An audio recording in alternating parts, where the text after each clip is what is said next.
kamu penderita GERD yang tidak kunjung sembuh, walau kamu telah mencoba berbagai obat. Nyeri lambung, terus juga rasa panas di dada, asam lambung yang naik dan membuat sesak napas. Dan kalau kamu ke dokter, dokter juga bilang ini bukan sekedar sakit fisik biasa. Bagaimana kalau saya bilang GERD kamu itu mungkin juga bukan cuma sakit fisik biasa. Jangan-jangan ada suara batin yang perlu kamu dengarkan dan dia berbentuk jadi membuat kamu sakit GERD ini. Dalam video ini saya akan ungkap bagaimana sih hubungan GERD, trauma masa lalu, inner child, dan bagaimana hipnoterapi bisa membantu kamu bagi kamu yang menderita sakit GERD. Hai, saya Natalia Sunaidi, saya seorang hipnoterapis dan saya sudah praktek sebagai hipnoterapis selama belasan tahun dan juga saya banyak direkomendasi oleh para dokter psikiater untuk kita bekerja sama mengatasi masalah mental, kesehatan mental bagi orang-orang di Indonesia. GERD adalah fenomena di mana asam lambung itu naik ke kerongkongan sehingga membuat rasa terbakar, nyeri dada, dan sesak napas. Bahkan menurut data Kementerian Kesehatan RI, ada 13%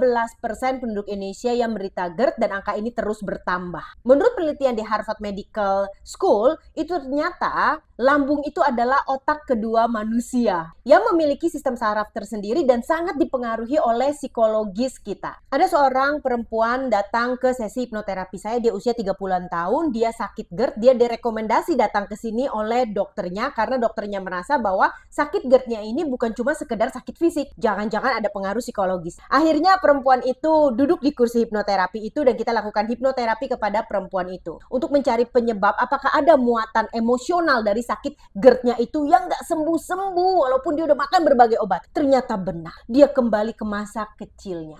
Di masa kecil itu orang tuanya sering sekali bertengkar hebat. Dan setelah habis bertengkar, ibunya nangis di pundak dia. Bapaknya terus curhat kepadanya, menjelek-jelekan si ibu. Sedangkan ibunya di waktu yang terpisah itu sudah nangis duluan, bilang, mama menderita. Setelah selesai bertengkar, ayahnya mulai menjelek-jelekan ibunya. Dan ini terjadi terus-menerus mulai dari dia kecil, bahkan sampai dia remaja. Di situ, si kecil merasa tidak aman banget hidup ini. Kenapa? Karena setiap kali orang tuanya bertengkar, ibunya menjadi korban dan curhatnya ke dia. Dan ayahnya juga curhatnya ke dia. Ingat, ketika kedua orang tua mencurhatkan masalah orang dewasa kepada anak, maka akan terganggu kesehatan mental si anak itu. Dan menurut jurnal Psychosomatic Medicine, anak-anak yang mengalami trauma itu memiliki kemungkinan 3 kali lipat mengalami gangguan pencernaan ketika dia dewasa.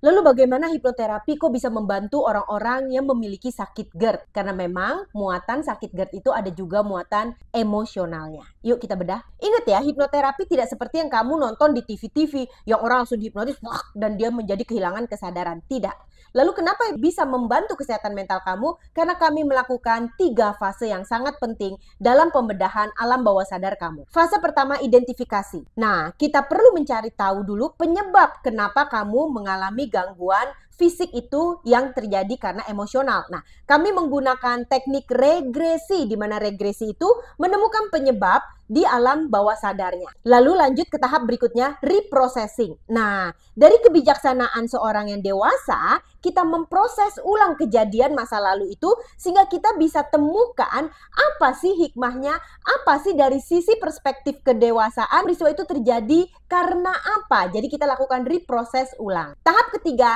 rekonstruksi. Nah, di sini kita mulai selaraskan, harmonikan, komunikasikan. Oh, ternyata waktu itu kejadiannya seperti ini. Jadi jangan disimpan ya emosi negatif. Yuk makanya kita lepaskan emosi negatif dan kita masukkan yang positif. Kita rekonstruksi ulang. Dan dalam hal ini tentu berhubungan dengan mental dan juga dengan fisik dan batin. Terus kamu nanya, emang rasanya gimana sih Nat hipnoterapi? Tidak ada rasa, cuma relaksasi. Jadi ketika kamu di hipnoterapi di situ, kamu tetap sadar, kamu tidak pingsan, hanya relax. Nah, kalau kamu mau coba, yuk kita coba sebentar yuk. Tarik napas panjang, hembuskan pelan-pelan, tutup mata. Buat seluruh tubuhmu yang paling relax. Pastikan seluruh tubuh itu relax, nyaman. dan tenang. Lalu kamu buat kelopak matamu juga paling rileks. Setelah rileks, kamu jangan buka kelopak mata itu walaupun saya meminta kamu untuk membukanya, karena kan kamu sedang rileks. Silakan dites, rilekskan kelopak mata kamu. Lalu kamu rasakan rileks di kelopak mata sehingga kamu coba buka, tapi jangan dibuka, hanya alis saja naik-naik ke atas. Very good. Alirkan rasa rileks itu ke seluruh tubuhmu. Lalu saya ingin kamu rasakan jika ada ketegangan di tubuhmu, kamu alirkan seperti mengalirkan air. Kamu buang ke kaki, lalu kamu buang ke tanah dan biarkan tanah menyerapnya seperti tanah menyerap air hujan. Sambil kamu merasakan rileks ini, kamu sampaikan kepada tubuhmu. Tubuh, sekarang perasaanku aman dan tenang. Tubuh, aku menyayangimu. Kau memiliki kekuatan untuk menyembuhkan tubuhmu sendiri. Saya melepaskan berbagai emosi negatif yang pernah terjadi pada saya di masa lalu ataupun di masa sekarang. Dan saya menyiapkan masa sekarang dan masa mendatang dengan batin yang lebih tenang, sehingga kamu juga tubuh bisa lebih sehat.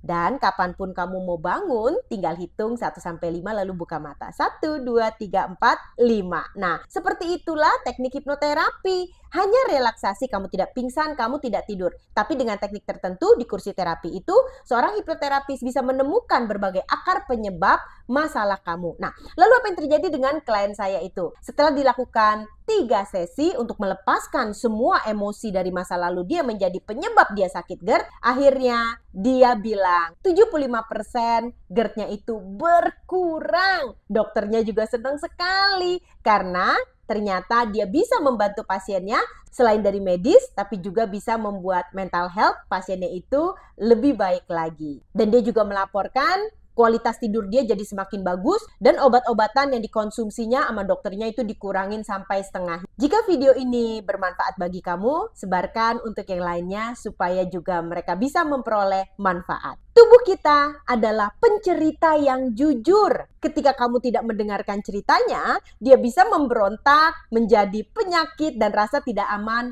tidak enak di tubuh. Karena itu, dengarkan yuk tubuh kita, sayangi tubuh kita untuk kesehatan fisik dan mental yang lebih baik. Saya Natalia Sunaidi, sampai berjumpa di video selanjutnya.